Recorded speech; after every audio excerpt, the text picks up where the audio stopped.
puji syukur kepada Allah yang telah memberikan kenikmatan ya, sehat pada kita bisa beraktivitas sehari-hari.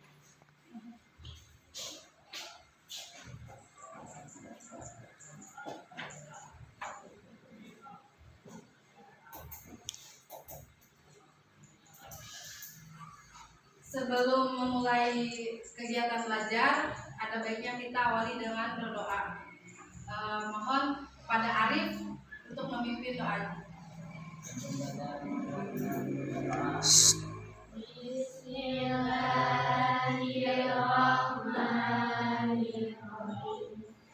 Rabbi zidni ilman warzuqni fahman.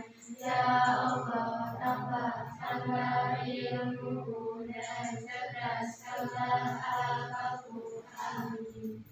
Alhamdulillah, terima kasih. Baik, Ibu absen dulu ya. Safa, Aisyah, Nisa, Jiza, Nazwa, Gladys. Hadir. Kemana Gladys? Sakit. Ezra, Rizky, Arif. Baik, sudah semua ya. Baik, pertemuan sekarang akan membahas tentang Khulafaur Rasyidin. Masih menyambung pada pertemuan yang sebelumnya. Masih ingat pertemuan sebelumnya kita membahas apa? Masih. Coba apa? Biografi Khulafaur Rasyidin.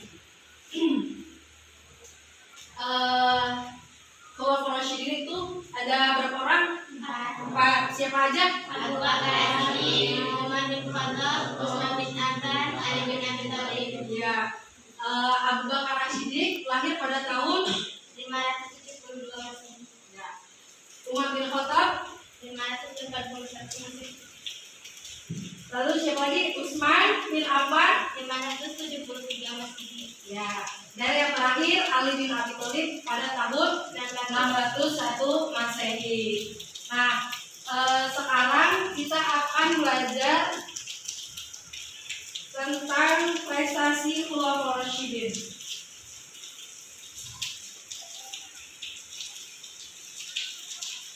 Nah, tujuan kita mempelajari pembelajaran sejarah budaya Islam, khususnya Khulafaur Rasyidin, yaitu membangun kesadaran peserta didik tentang pentingnya mempelajari landasan ajaran, nilai-nilai, dan norma-norma Islam yang telah dibangun oleh Rasulullah dalam rangka mengembangkan kebudayaan dan peradaban Islam. Membangun kesadaran peserta didik tentang pentingnya waktu dan tempat yang merupakan sebuah proses dari masa lampau, masa kini, dan masa depan. Melatih daya kritis peserta didik untuk memahami fakta sejarah secara benar dengan didasarkan pada pendekatan ilmiah, lalu memberikan apresiasi dan penghargaan peserta didik terhadap peninggalan sejarah Islam sebagai bukti peradaban umat Islam di masa lampau, dan yang terakhir mengembangkan kemampuan peserta didik dalam mengambil ibroh dari peristiwa-peristiwa bersejarah Islam, meneladani tokoh-tokoh prestasi dan mengaitkannya dengan fenomena sosial, budaya, politik, ekonomi, iptek, dan seni, dan lain-lain untuk mengembangkan budaya dan peradaban Islam.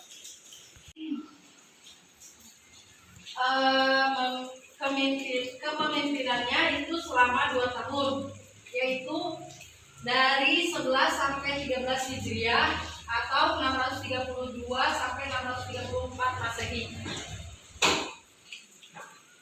Lalu yang kedua Umar bin Khattab dari tahun 13 sampai 23 Hijriah atau 634 sampai 644 Masehi. Ini berwaktu selama 10 tahun ya kepemimpinan Umar bin Khattab. Lalu Utsman bin Affan yaitu dari 23 sampai 35 Hijriah atau 644 sampai 655 Masehi. Ini paling lama 12 tahun. Dan yang terakhir Ali bin Abi Thalib, yaitu 35 sampai 40 Hijriah atau 655 sampai 660 Masehi, yaitu 5 tahun. Yang pertama itu apa?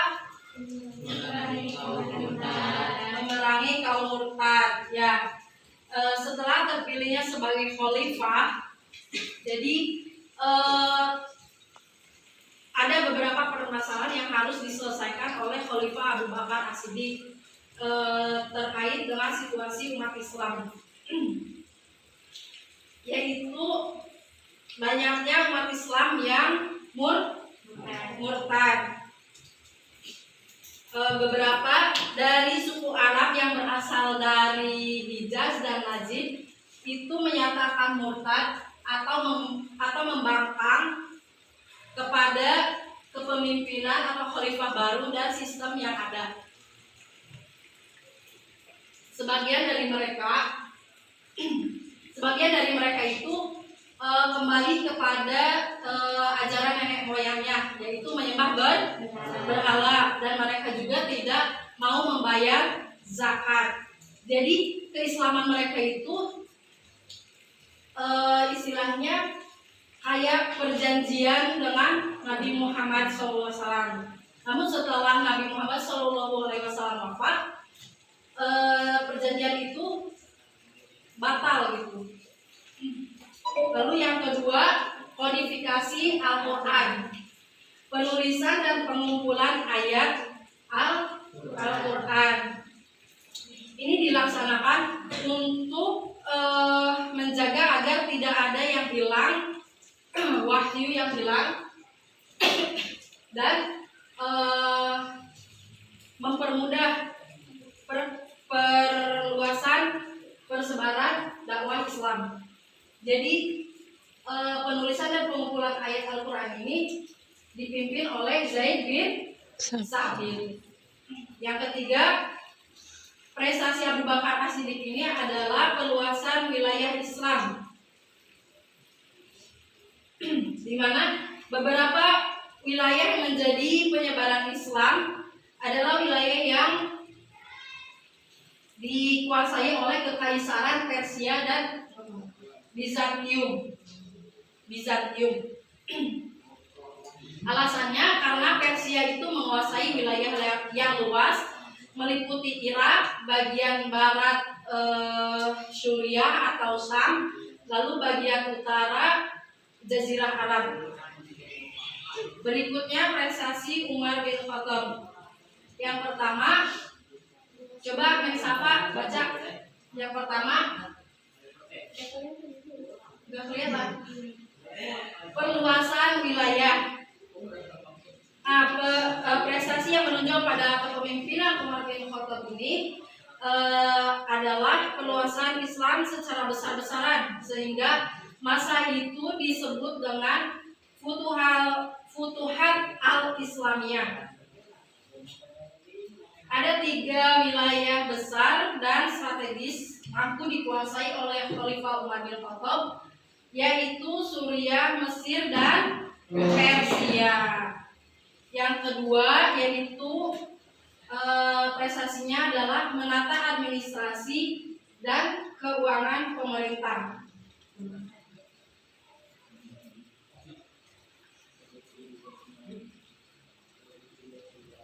Khalifah Umar bin Khattab itu mendirikan Baitul Mal dan Dewan Perang. Tujuan dibentuknya Baitul Mal adalah untuk menguasai untuk mengurusi keuangan negara, keluar masuknya keuangan baik di pusat maupun di provinsi-provinsi itu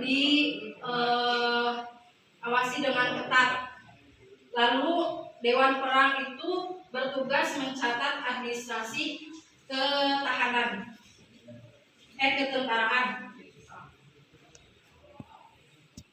Yang ketiga, coba baca.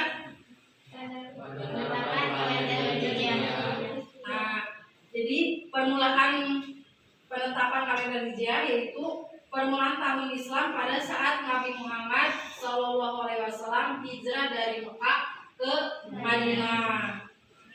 Jadi hijrah juga menandai periode dakwah Islam.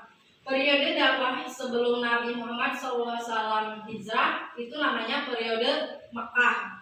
Sedangkan periode dakwah setelah hijrah namanya periode Madinah. Nah, makanya kalau di Al-Quran juga ada surat Makkiyah dan surat Madaniyah. Jadi kalau Makkah, periode Makkah sebelum hijrah, kalau Madinah setelah hijrah. Modifikasi mushaf Al-Quran, menyalin ulang ayat-ayat Al-Quran dalam sebuah buku. Jadi sebelumnya kodifikasi Al-Quran itu dilakukan pada masa Khalifah Abu Bakar, lalu dilanjutkan pada masa Khalifah Utsman bin Affan. Jadi kalau pada masa Khalifah Utsman bin Affan itu ayat-ayat Al-Qurannya dikumpulkan dalam berbentuk buku yang disebut dengan mushaf.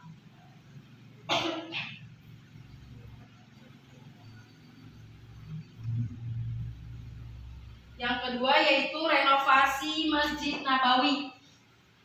Masjid Nabawi itu dibangun pada masa Khalifah Umar bin Khattab, lalu diperluas lagi pada masa Khalifah Utsman bin Affan. Jadi selain diperluas, bentuk dan coraknya juga diperindah. Yang ketiga yaitu pembentukan angkatan laut. Islam sudah mulai meluas menuju wilayah-wilayah yang meliputi oleh lautan seperti Afrika, Siprus hingga Konstantinopel. Jadi agar wilayah-wilayah tersebut aman dan terjaga dari serangan musuh dan juga pemberontak, maka Muawiyah bin Abu Sufyan itu mengusulkan dibentuknya angkatan laut. Lalu usulan itu sama Khalifah Utsman bin Affan itu diterima dengan baik dan alhamdulillah dibentuklah angkatan laut. Lalu yang keempat yaitu perluasan wilayah. Wilayah yang mampu dikuasai pada masa Khalifah Utsman yaitu Azerbaijan yang ditaklukkan oleh Sa'id bin Az, dan Armenia ditaklukkan oleh Salam bin Rabi'ah al-Bahi. Ali bin Abi Thalib. Kelihatan nggak? Coba baca. Yang pertama, pejabat yang kurang cakap. Nah, pejabat-pejabat itu banyak yang berasal dari Khalifah Utsman bin Affan atau dari kalangan Bani Umayyah. Yang kedua, yaitu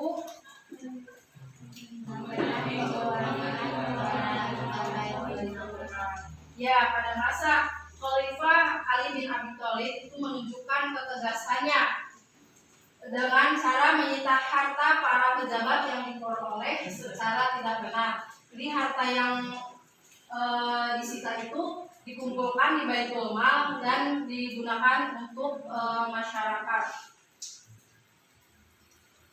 Lalu selanjutnya prestasi Ali yang ketiga yaitu mengajukan dari. Nah, Khalifah Ali bin Abi Thalib itu menunjuk Abul Aswad Ad-Duwali untuk mengembangkan pokok-pokok ilmu nahwu. Ilmu nahwu itu ilmu apa? Ya, ilmu yang mempelajari tata bahasa Arab.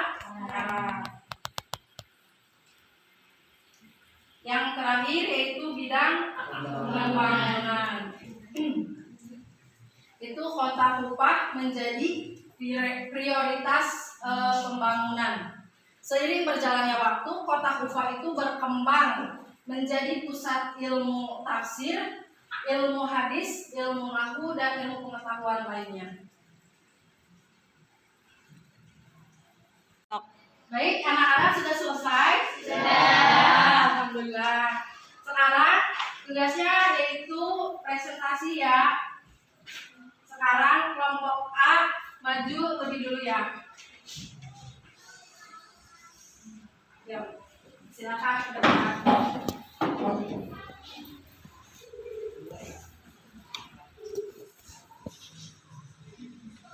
Assalamualaikum warahmatullahi wabarakatuh. Waalaikumsalam warahmatullahi wabarakatuh. Tadi kamu sudah mempresentasikan tentang kelompok Rasyidin. Dan ini hasil dari yang kami buat. Baik, untuk presentasinya daripada Abu Bakar As-Siddiq sebagai kelompok Rasyidin yang pertama, biografi daripada kelompok Rasyidin, yaitu lahir pada tahun 573 Masehi. Dia bernama asli Abdullah ibnu Abu Quhafah, dan Umar bin Khattab biografinya lahir pada tanggal 12 tahun setelah Rasulullah SAW dilahirkan.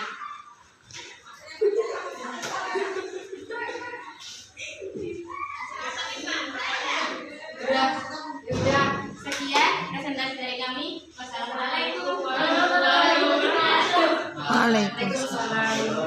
Terima kasih. Sekarang ya, baju yang Usman dan Ali.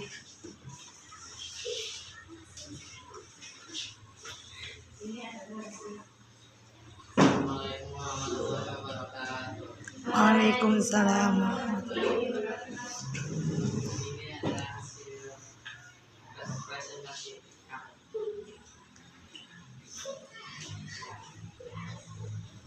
Khalifah siapa?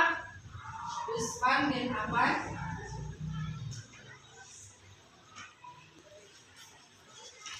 Lahir pada tahun 500. Pada tahun 573 Masehi Dan Ali bin Abi Thalib lahir pada tahun 601 Masehi.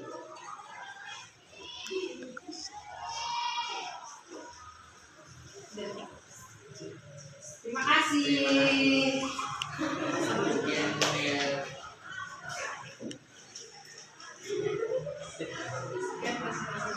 Sekian presentasi dari saya. Assalamualaikum warahmatullahi wabarakatuh. Waalaikumsalam.